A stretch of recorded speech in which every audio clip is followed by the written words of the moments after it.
Tony. That would be my statement. Well, unlike the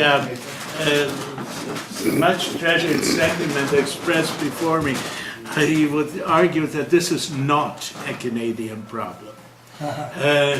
Life would be much easier if we simply observed here, because I don't think we can be effective, no matter what we do. What interests me is that this resembles, in many ways, the wave of revolutions of 1848, whereas in Europe, one country after the other had manifestations like this. It lasted for a few weeks.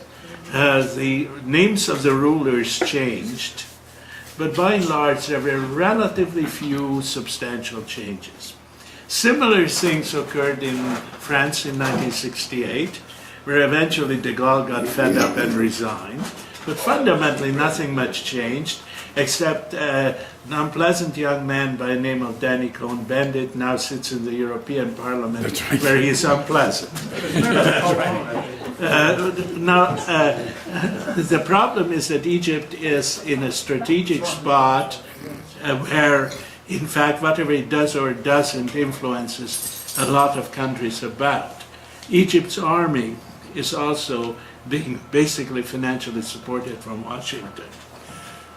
And the army is the only cohesive organization that exists. So if one were to stick one's neck out and make a prediction, whatever emerges will have to have the support of the army, because there's no other person, no other organization. The second thing is that it will not be Mubarak, but it will be somebody with another name, who indeed will be a knight in shining armor for 2 years until his brother-in-law suggests to him that indeed there's money to be made out of this.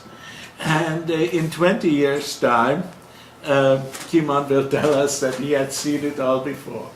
And you will confirm it. Of course, I'm an optimist.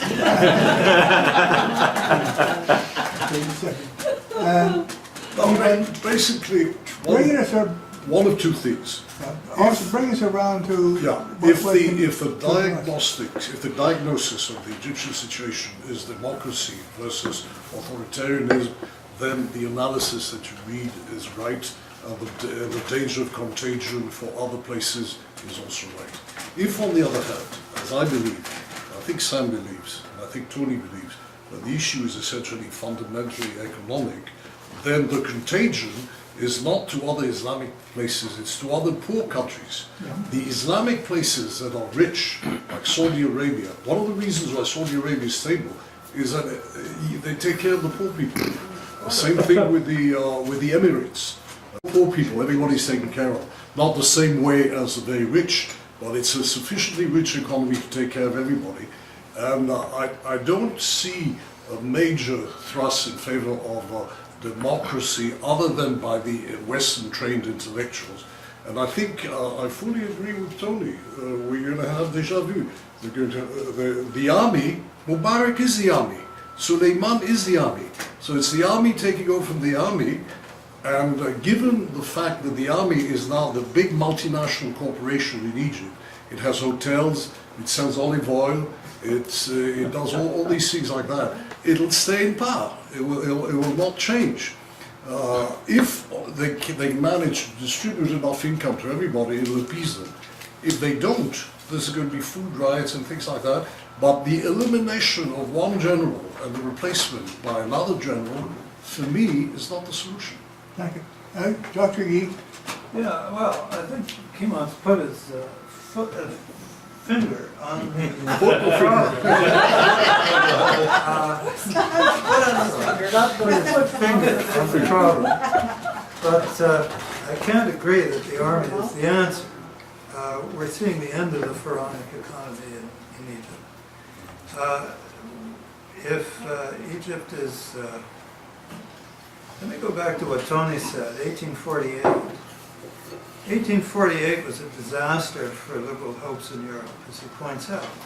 But he neglected to point out the consequences of that disaster, which was the German problem, which was never properly resolved, which eventually led to Hitler.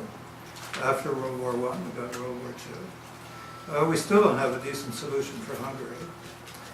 And we have the legacy of the Radetzky March, which was probably the only positive thing that came out of it. The Egyptians deserve better. They have people in place that could do this. The Army has also got a technocratic aim, and the Ford Foundation's view of how development can occur includes the use of the military as a sort of launching pad for sophistication in the diffusion of administrative capacity in a developing country. So I would not take the view that this is all about economics. I think it is basically about dignity and the ability of people to call their rulers to account. And so I think if this fails, it means another twist in the old turn in favor of Islamist fundamentalism. So this is where we need to come in, even a creepy little government like Harper, and add its voice to all the others who are helping these guys bring about a significant transformation of the most powerful, the biggest entity in the region. It's a terrific opportunity, and letting this stuff go because of the Pentagon, Leslie Gelb, all these guys. Thank you, Guy. Here, here. Margaret. Here, here.